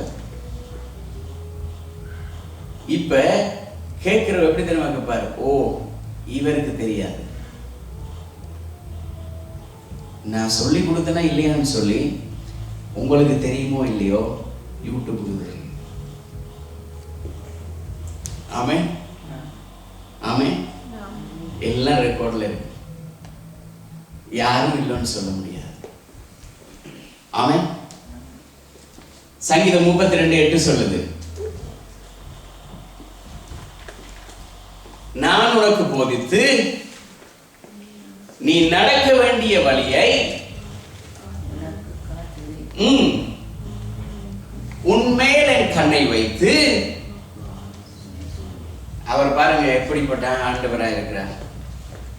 நான் உனக்கு போதித்து, நான் உனக்கு அட்வைஸ் தரேன், அந்த அட்வைஸின் படி நீ வாழ்றதுக்கு உன்னை ஆயத்தப்படுத்திக்கொள். இப்ப நான் உன்னோட தான் இருக்கிறேன். அவர் சொல்றார், நான் உன்னை விட்டு விலகுவதும் இல்லை, உன்னை எல்லாருக்கும் சொல்றார். அவர் ஒருத்தர் தான், ஆனா அவர் எல்லாருக்கும் சொல்ற வார்த்தை, நான் உன்னை விட்டு விலகுவதும் இல்லை, உன்னை கைவிடுவதும் இல்லை. நான் உனக்கு போதித்து நீ நடக்க வேண்டிய வழியிலே வாசிங்க, காட்டுவேன், உனக்கு ஆலோசனை சொல்லுவேன். இதே ஆண்டவர் மனுஷனை இந்த உலகத்துக்கு வந்த பொழுது அவர் என்ன தெரியுமா சொன்னார்? நான் போய் உங்களுக்கு ஒரு தேற்றரவாளனை அனுப்புகிறேன், அவர் சகல சத்தியத்தோடும் சகல அதிகாரம், அவர் உங்களோட கூடவே இருப்பார். ஆலோசனை சொல்லிட்டு ஓடிட மாட்டார், நடக்க வேண்டிய வழியை காட்டி விட்டுட்டு ஓடிட மாட்டார், உங்களோடவே கூட இருப்பார். அப்ப இப்படிப்பட்ட தேவன் எங்களுக்கு இருக்கும் பொழுது அவர் சொல்லுகிற வார்த்தை ஏன் எங்களால கேட்க முடியாம இருக்குது? சொல்றது இப்ப நீங்க என்ன சொல்றீங்க? சொல்ற விதமா சொன்னா பிரதர் நாங்க கேட்டுக்கொள்ளும்ன்றீங்களா? நீங்க சொல்ற விதமா சொன்னா நாங்க கேட்டுக்கொள்றோம். நீங்க சொல்ற விதமா சொல்லலாதான் எங்களால கேட்க முடியாதுல்ல, அப்படி சொல்றீங்களா? சில நேரத்தில் அப்படியும் பிரச்சனை இருக்கு. 2 தீமோத்தி 4வது அதிகாரம் 2வது வசனம். 2 தீமோத்தி 4வது அதிகாரம் 2வது வசனம். சமயம் வாய்த்தாலும் வாய்க்காவிட்டாலும் ஜாக்கிரதையாய் திருவசனத்தை பிரசங்கம் பண்ணு, எல்லா நீடிய சாந்தத்தோடும் உபதேசத்தோடும் கண்டனம் பண்ணி கடிந்து கொண்டு புத்தி சொல். அதுல ஒரு வேர்டை யூஸ் பண்றாரு பாருங்க, எல்லா சாந்தத்தோடும். அப்படிதானே இருக்குது. எல்லா நீடிய இவங்களுக்கு அட்வைஸ் பண்ண போல அவங்க கேட்கிற மூட்ல இருக்க மாட்டாங்க. சில நேரம் நீ இவர்களுக்கு பிரசங்கிக்கிற பொழுது அவர்கள் கேட்கிற மூட்ல இருக்க மாட்டாங்க. சில நேரம் இவர்களுக்கு நீ எச்சரிக்கிற பொழுது அவர்கள் ஏற்றுக்கொள்ளுகிற மனதோட இருக்க மாட்டாங்க. Calm and talk. முடிஞ்ச அளவு அவங்க அவர்களுடைய ரியாக்ஷனை பார்த்தா உனக்கு கோபம் வரும். யாருக்கு சொல்றாரு? இப்ப தீமோத்தேயுக்கு சொல்றாரு. நீ சபையில ஒருத்தரோட பேசும் பொழுது, ஜனங்களுக்கு சொல்லும் பொழுது, புத்தி சொல்லுகிற பொழுது உன்னை எரிச்சல் ஊற்றமா விதமாய் சொல்லுவார்கள். ஆனா கண்ட்ரோல் பண்ணிக்கணும். நீ அவர்களுக்கு எதிர்த்து பேசினியா இருந்தா அந்த இடத்துல எல்லாமே பிரச்சனை ஆயிடும். ஏனென்றால் 3வது வசனம், ஏனென்றால் அவர்கள்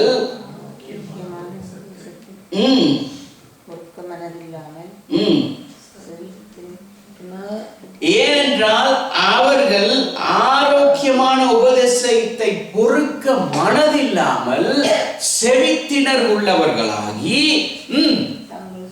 தங்கள் சுய இச்சைகளுக்கு ஏற்ப போதகர்களை தங்களுக்கு. உங்களுக்கு இப்ப ரைட்ஸ் இருக்குது, என்ன இந்த இடத்துல விட்டு இன்னொருத்தரை கொண்டு வர பிரச்சனையே இல்லை. ஆமென் ஆமென். நீயோ தீத்துக்கு சொல்ற, நீயோ ஆரோக்கியமான உபதேசத்துக்கு ஏற்றவைகளை பேசு. இப்ப தீமோத்தேயுக்கு எப்படி தெரியுமா சொல்றாரு? நீ அப்படி பேசுற நேரம் அதுலயும் கவனமாயிரு. சிலர் இந்த ஆரோக்கியமான உபதேசங்களை கேட்கிறதுக்கு இந்த சிலரும் இந்த காது கடிக்கும் பார்த்துருக்கீங்களா? அந்த காது கடிக்கக்குள்ள எப்படி இருக்கு தெரியுமா? ஒரு ஏப்பாட்டை போட்டு நிக்காது. எப்படி இருக்குமாண்ணா, பெருசா ஏதாவது போட்டு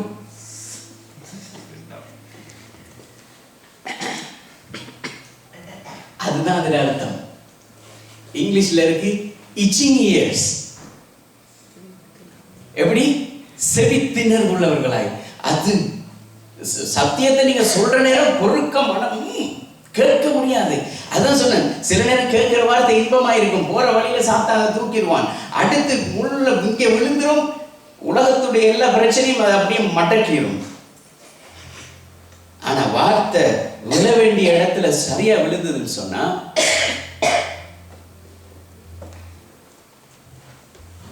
இங்க இருக்கிறத காட்டன் பேட்டை போட்டு எடுத்துடலாம், மூளையில் உள்ளத இன்னொருத்தர் சொல்லி மாத்திரலாம், தொண்டையில் உள்ளத வர முடியாதபடி தண்ணி கொடுக்காம நிப்பாட்டிடலாம். ஆனா இருதயத்துக்கு போயிட்டுன்னு சொன்னா யாராலையும் எடுக்க முடியாது. அதுக்கு சொந்தக்காரர் வேற ஒருத்தர். உங்களோட மனைவியோ உங்களோட கணவனோ இல்லை, அவர் ஸ்வீட் ஹார்ட் தான், அவன் ஸ்வீட் ஹார்ட் தான்.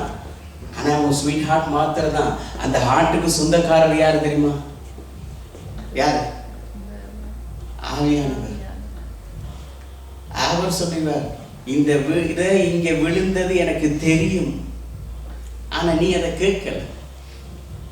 ஒரு பிரச்சனை வார நேரம் ஆவியானவர் சொல்லுவார் உங்களுக்குள்ள இருந்து, அதை சொன்னார், நான் உனக்கு போதித்து நீ நடக்க வேண்டிய வழியை உனக்கு உன்மேல் கண் வைத்து உனக்கு நான் ஆலோசனை. உள்ள இருந்து சொல்லுவார். அன்றைக்கு செய்தியை கேட்டியா கேட்கல, இப்ப அதுதான் நடக்குது. நீ செய்தியை முழுக்க கேட்டிருந்தா இந்த பிரச்சனை வந்திருக்காது. செய்தியை முழுக்க கேட்டிருந்தா இந்த பிரச்சனையிலிருந்து நீ தப்பிக்கலாம். செய்தியில சொன்ன வசனத்தை நீ கேட்டிருந்தேன்னு சொன்னா அந்த வசனம் உன்னை காப்பாத்தி இருக்கும். உள்ள இருந்து சொல்லுவார், சொல்லிட்டே இருப்பார். வேற யாரும் உள்ள இருந்து பேச முடியாது.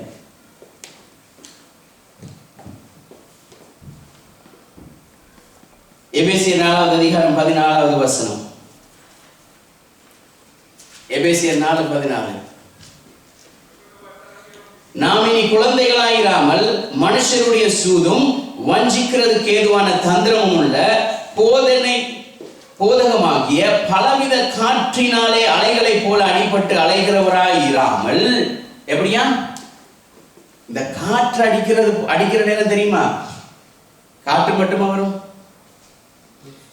காற்றோடு சேர்ந்து மனமும் வரும், காற்றோட சேர்ந்து புழுதியும் வரும், இந்த காற்றோட சேர்ந்து எல்லாம் வரும். இப்ப சிலருடைய லைஃப் இப்படிதான் இருக்கிறது. இந்த காற்று அடிக்கிற பொழுது எப்படி அசை அந்த எல்லாம் வருகிறதோ அதை போல எல்லாத்தையும் கேட்கிறது. 108 மீட்டிங் போவாங்க, ஜூம் மீட்டிங் போவாங்க, அந்த மீட்டிங் போவாங்க, அந்த ஜெப கூட்டத்துக்கு போவாங்க, இந்த ஜெப கூட்டத்துக்கு போவாங்க, அந்த பாஸ்டர்கிட்ட கான்ஃபரன்ஸ் போவாங்க, இங்கேயும் போவாங்க, அமெரிக்காவுக்கு போவாங்க, லண்டனுக்கு போவாங்க. எங்க போனாலும் வசனம் இல்லை. இது நான் சொல்லல, பவுல் சொல்றார். ஏன்னா பவுல் சொல்கிறார், நான் உங்களுக்கு ஒப்புவித்ததை யாரிடத்துல இருந்து பெற்றுக்கொண்டேன்? கர்த்தரிடத்தில் இருந்து பெற்றுக்கொண்டேன். அதை தான் நான் உங்களுக்கு சொல்றேன்.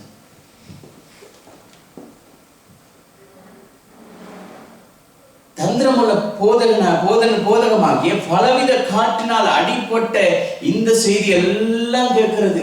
எல்லாத்தையும் கேட்டுட்டு மண்டையில போட்டு குழப்பிக் கொள்றது. இருதயத்துக்கு போக வேண்டிய வசனம் ஒன்று இருக்குது, அதை இருதயத்துக்கு போக விடாம இந்த மண்டையில இருக்கிற எல்லா காரியமும் என்ன செய்து, இப்ப ஒரு வசனத்தை வாசிக்கிறீங்க, அந்த வசனம் உங்களோட பேசுது. திடீர்னு யூடியூபை திறந்த உடனே அங்க உண்ட செய்தியை கேட்குறீங்க. ஐயோ, இந்த வசனம் இப்படி இருக்குதே, இப்ப என்ன தெரியுமா நடக்கும்? அது உங்களை அப்படியே அமர்த்திடும். இந்த கேட்ட வசனம் கிரியை செய்ய முடியும். இப்ப பாருங்க, நாம் இனி குழந்தைகளால் மனுஷனுடைய சூதும் வஞ்சகமும் இன்னது என்று சொல்லி அறிந்து கொள்ளுகிறவர்களா இருக்கணும். அதைத்தான் பவுல் சொல்லுகிறார். We should feel the pregnancy. அது பெண்களுக்கு மாத்திரமில்லை, ஆண்கள் எல்லாருக்கும், பிள்ளைகளுக்கும். கர்த்தருடைய வார்த்தை உருவாகும் அளவும், தேவனுடைய வார்த்தை எங்களுக்குள்ள உருவாகி அது வளர்ந்து வளர்ந்து வளர்ந்து ஒரு முதிர் வயதுள்ள ஒரு குழந்தையாக வரும் வரைக்கும் என்ன செய்யணுமா? ஒர்க் பண்ணணும். நாங்க தேவனுடைய வசனத்துல அந்த ஸ்டேஜ்ல நாங்க இல்லைன்னு சொன்னா ஈஸியா எங்களை ஏமாத்திடலாம். யாரும் பெரிய வல்லமையான ஊழியக்காரர் வர வேண்டிய அவசியமே இல்லை. ஒரு சாதாரண ஒருத்தர் வந்து உங்கள்கிட்ட வந்து ஒரு செய்தியை சொன்னாலே நீங்க நம்பிடுவீங்க. ஆமென்.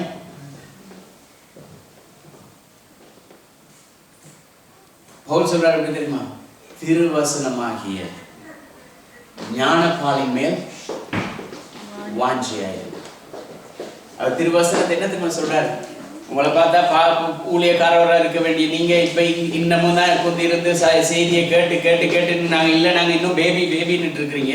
அப்பதான் சொல்றாரு. அப்படின்னு சொன்னா நான் ஒண்ணு சொல்லுவா, இந்த திருவசனமாகிய ஞானப்பாலை வாங்கி குடியுங்க.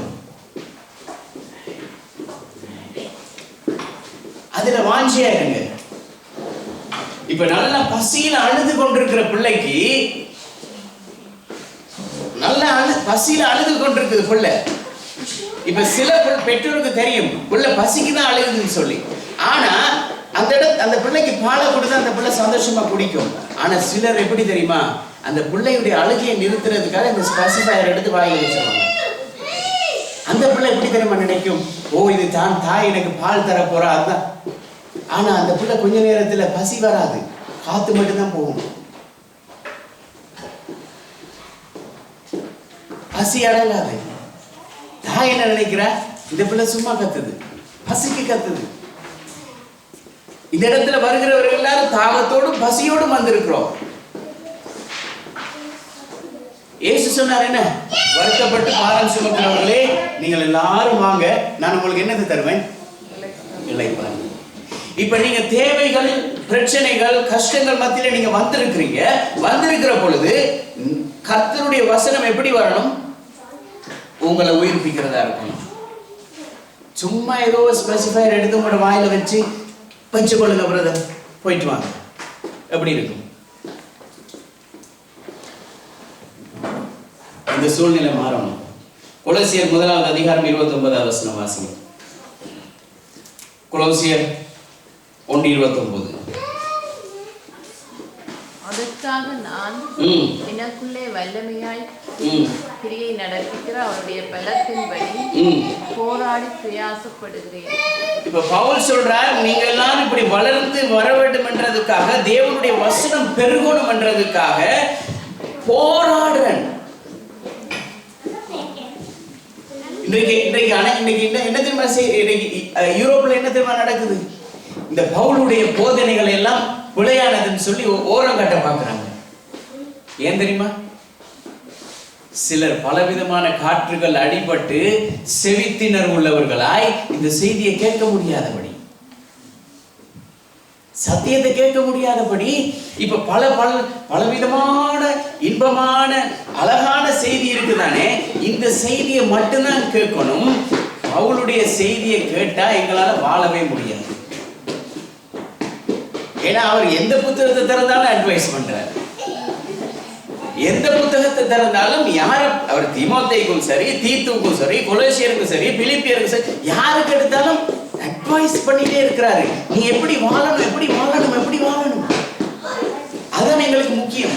நாங்க எப்படி வாழணும்னு சொல்லி வேற யாரும் எங்களுக்கு கற்றுக் கொடுக்க தேவையில்லை, தேவனுடைய வசனமே எங்களை கற்றுக் கொடுக்கும்.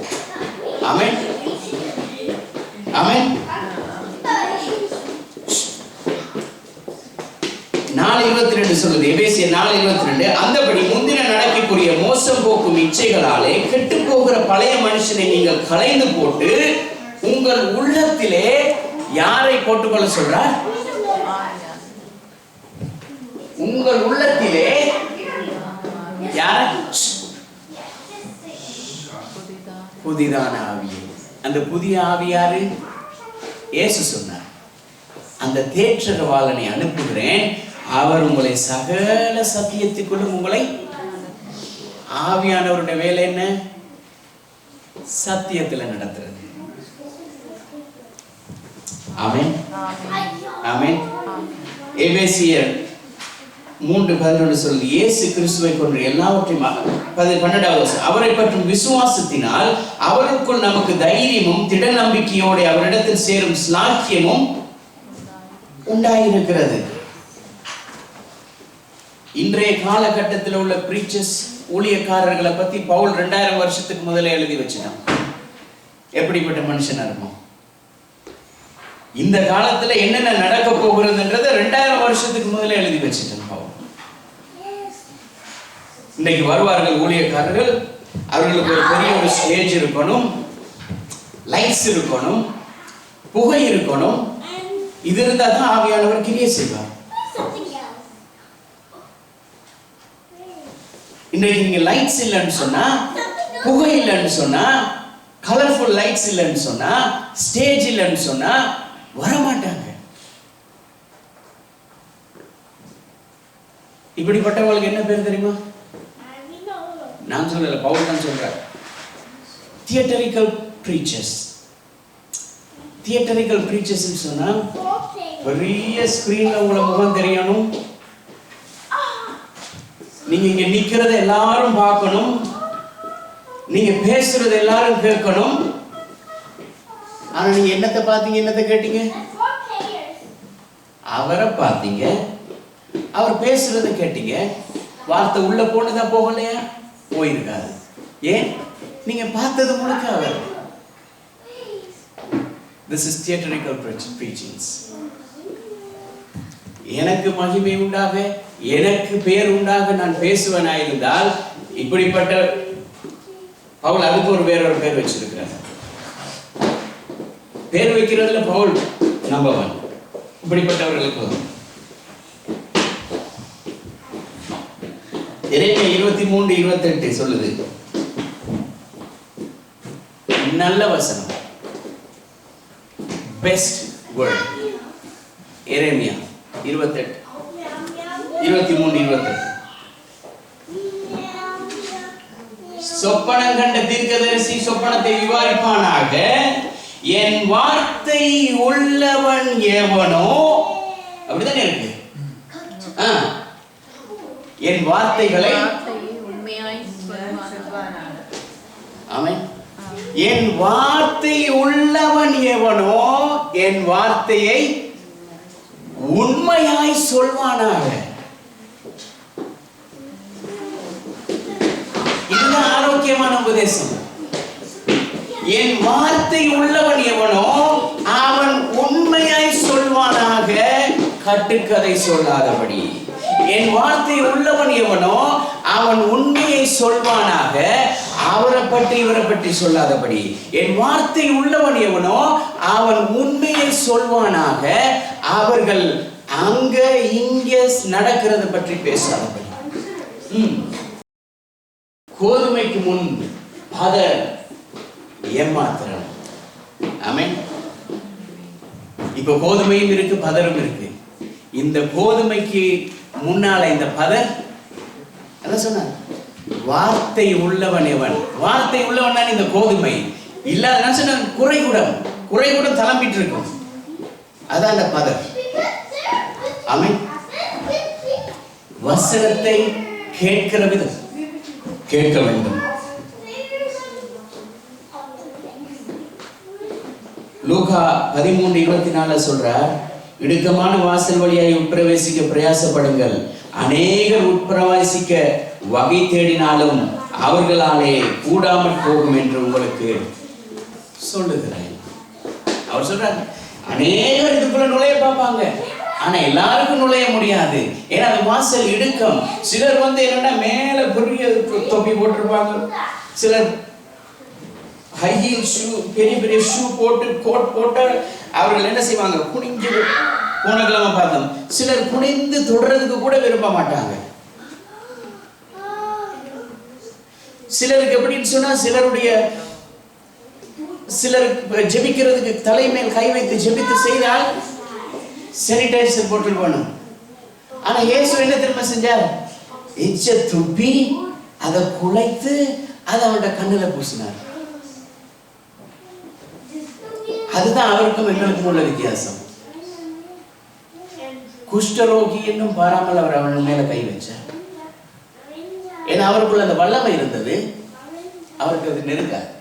எங்களுக்கு அந்த வல்லமையை தந்திருக்கார். லூக்கா 10:10 சொல்றார், சர்ப்பங்களை மிதிக்கவும் சகல சத்துடைய வல்லமைகளை, தேள்களை மிதிக்கவும் சகல சத்துடைய வல்லமைகளை மேற்கொள்ளவும் நான் உங்களுக்கு அதிகாரம் கொடுத்திருக்கிறேன், அது ஒன்றும் உங்களை. இந்த அதிகாரம் எங்களுக்குள்ள இருந்தா பயம் இல்லாம எல்லாருக்காகவும் ஜெபிக்கலாம், பயம் இல்லாம எல்லாருக்காகவும் நீங்க பேய்களை ஓட்டலாம். அதிகாரம் இல்லைன்னு சொன்னாதான் அது எங்களை தாக்கும். ஆமென். நான் இதோட முடிக்க போறேன், செய்தி முழுக்க சொல்லல.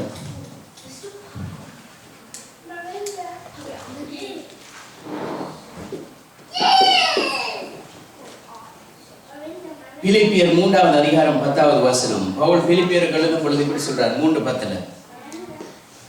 பிலிப்பியர் 3:10. இப்படி நான் அவரையும் அவருடைய உயிர்த்தெழுதலின் வல்லமையையும், இப்படி நான் அவரையும் அவருடைய உயிர்த்தெழுதலின் வல்லமையையும், அவருடைய பாடுகளின் ஐக்கியத்தையும் அறிகிறதற்கும் அவருடைய மரணத்திற்குள்ளாகி எப்படியாயும் நான் மரித்தோரிலிருந்து உயிரோடு எழுந்திருப்பதற்கு தகுதியாகும்படி. பவுல் சொல்றான், எப்படியாவது பிரதர், யாரு கால் கையில விழுந்தாவது வீடை வாங்கினோம் பிரதர், யார் கால் கையில விழுந்தாவது வேலையை எடுத்துடணும் பிரதர். ஆனா பவுல் என்ன திரும்ப சொல்றான், நான் யாரு காலையும் விழ தேவையில்ல, எப்படியாவது அந்த நித்திய ஜீவனுக்கு போறதுக்கு அவருடைய பாடுகள், மரணம் எல்லாவற்றையும் ஏற்றுக்கொண்டு நான் செத்தாலும் பரவாயில்ல, அந்த வழிக்கு போறதுக்கு, அங்க போறதுக்கு பிரயாசப்படுறேன்னு சொல்றார். இது ஒரு காரியம் தான் எனக்கு இருக்குது, எனக்கு வேற எதுவுமே தேவையில்ல, இந்த உலகத்துல இருக்கிற எதுவுமே தேவையில்ல. யார் என்ன பகைச்சாலும் சரி, ஒதுக்குனாலும் சரி, எங்களுக்கு அன்பு இல்லாமல் போனாலும் சரி, நான் பிரயாசப்படுகிற ஒரே ஒரு காரியம், எப்படியாவது அங்க போயிடும். ஆமென். இதே காரியம் உங்களுக்குள்ள உருவாகும் அளவு வசனம் உங்களுக்குள்ள வளர வேண்டும். ஆமென். இயேசு கிறிஸ்துவினுடைய ரத்தம் சகல பாவங்களையும் நீக்கி நம்மை சுத்திகரிக்கிறது. அவராலே அல்லாமல் எங்களுக்கு எந்த ஒரு மீட்பும் இல்லை. ஆமென். பவுல் சொல்கிறார் 1 கொரிந்தியர் 11:23, நான் உங்களுக்கு ஒப்புவித்ததை கர்த்தரிடத்திலிருந்து பெற்றுக்கொண்டேன். யாரிடத்திலிருந்து? அவர் சொல்றதை மாத்திரம் தான் என்னால சொல்ல முடியும், அவர் சொல்லாததை நான் சொல்ல முடியாது. ஆமென். ஏன்னா அவர் நல்லவர், அவர் வல்லவர். ஒரு காரியத்தை சொல்றேன், நான் ஏற்கனவே இதை நான் பார்த்திருக்கிறேன். இந்த கழுகு எப்படி இருக்குன்னு சொன்னா,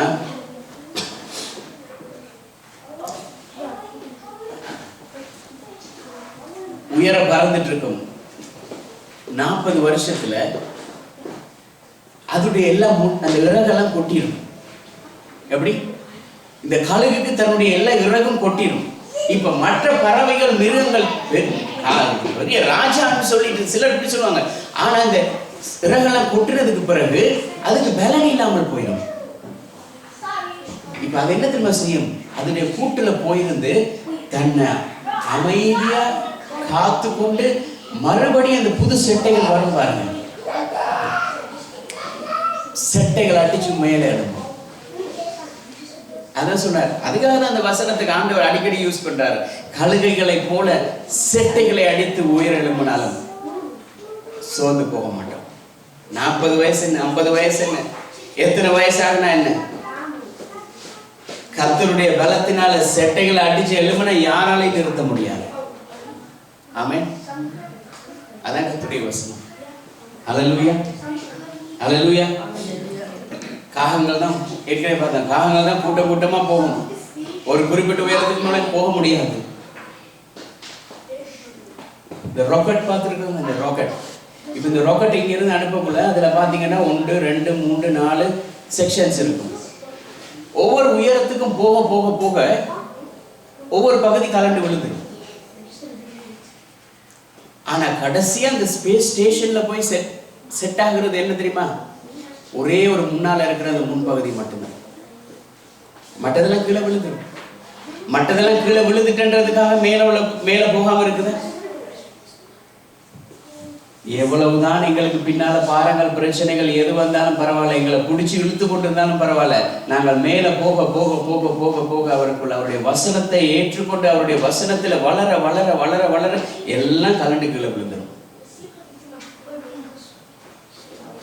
நாம அவர்கிட்ட ஆமென். எல்லாரும் எழுந்திருப்போம். கர்த்தாவே உமக்கு நன்றி செலுத்துகிறோம் அப்பா. நீங்கள் நல்லவர், வல்லவர், கிருபை உள்ளவர், மாறாதவர்.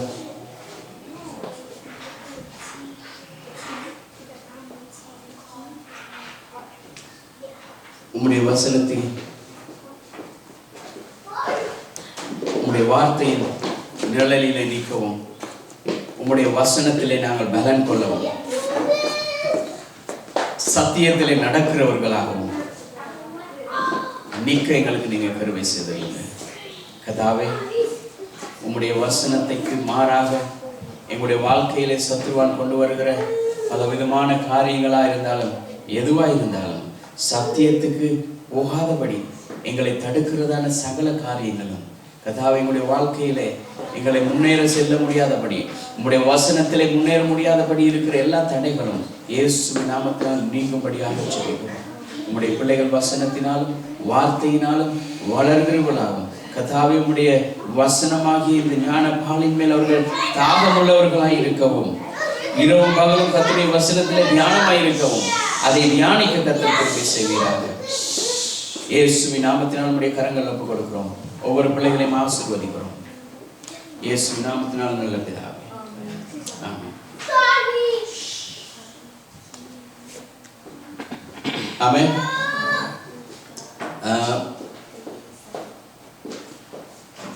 எங்களுடைய இடங்கள் அமர்ந்து கொள்ளும். அறிவித்தல் குயிக்கா சொல்றேன்.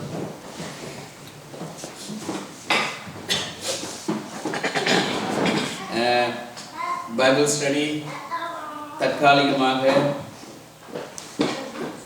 வெக்கேஷன் போயிருக்கிறது.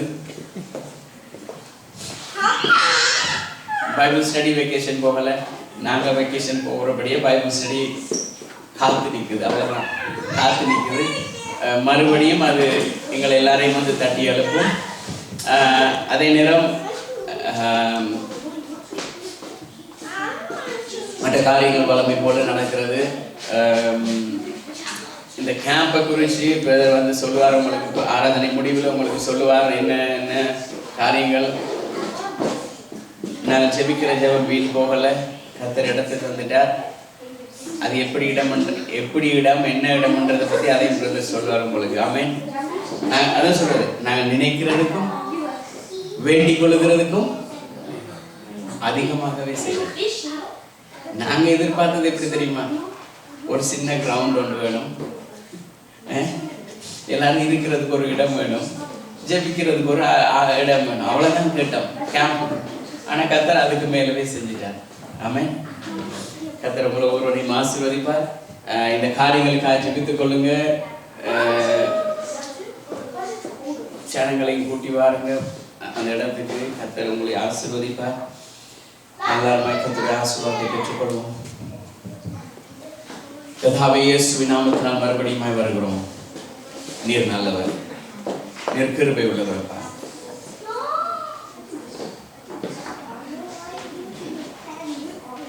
அந்த தானியேல் ஜெபித்த பொழுது பதில் கிடைக்க முடியாதபடி வான மண்டலங்களிலே சத்துருடைய வல்லமைகள் தடை செய்தது. கர்த்தாவே, எங்களுடைய ஜெபங்களுக்கு சில நேரங்களில் தடைகள் இடர்கள் வரலாம். ஆனால் எல்லா தடை இடர்களையும் நீர் நன்மையாக மாற்றி எங்களுக்கு ஆசீர்வாதமாய் எங்களுக்கு மாற்றுகிறதுக்காக ஸ்தோத்திரம். கர்த்தாவே, நீர் எங்களுக்கு அந்த எல்லா நன்மைகளுக்காக நன்றி. நீர் செய்ய போகிற நன்மைகளுக்காக நன்றி. சபையில செய்ய போகிற அற்புதங்கள், அதிசயங்கள், அடையாளங்களுக்காக நன்றி. கர்த்தர் செய்ய நினைத்ததை யாராலும் தடை செய்ய முடியாது. கர்த்தாவே, உம்முடைய கரங்களில் ஒப்புக் கொடுக்கிறோம். உம்முடைய பிள்ளைகள் உம்முடைய ராஜ்யத்துக்காகவும் உம்முடைய ஊழியங்களுக்காகவும் கொடுக்கிற கரங்களை நீட்டுகிற ஒவ்வொரு பிள்ளைகளையும் கர்த்தர் நீர் ஆசீர்வதிப்பீராகப்பா. அதனுடைய பலங்களை நீர் மென்மேலுமாய் நீர் வர்த்திக்கப்படுகிறதுக்காய் உங்களுக்கு நன்றி செலுத்துகிறோம். உம்முடைய கிருபை சூழ்ந்து கொள்ளட்டும்.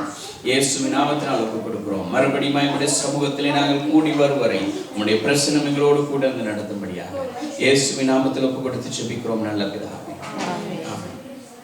எல்லாருமே சேர்ந்து சொல்லுவோம். என் ஆத்துமாவே கர்த்தரை ஸ்தோத்திரி, என் முழு பரிசுத்த நாமத்தை ஸ்தோத்திரி. என் ஆத்துமாவே கர்த்தரை ஸ்தோத்திரி, அவர் செய்த சகல உபகாரங்களையும்.